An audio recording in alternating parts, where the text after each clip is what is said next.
สวัสดีครับวันนี้เรามาเล่นของเล่นกันนี่เริ่มต้นเจ้าตัวแรกเลยก็คือเจ้าควายบัฟฟาโลก็วิ่งวนๆไปนะครับนี่ก็แอโรเฟนช้าง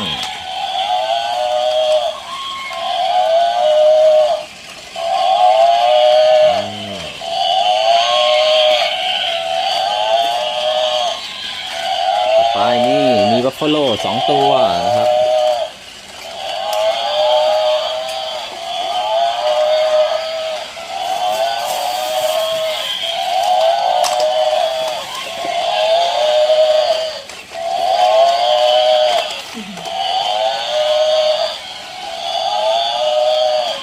นี่ก็ม้า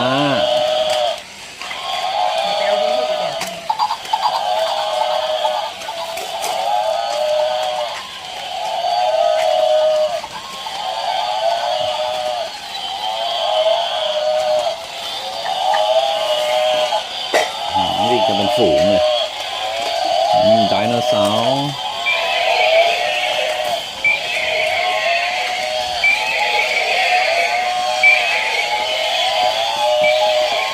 วัวแดง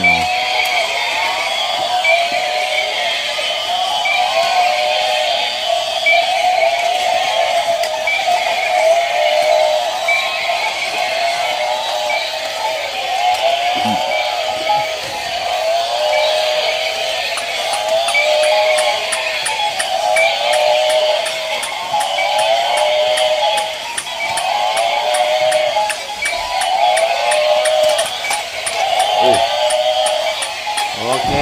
สำหรับวันนี้ก็ลาเพื่อนๆไปก่อนเจอกัน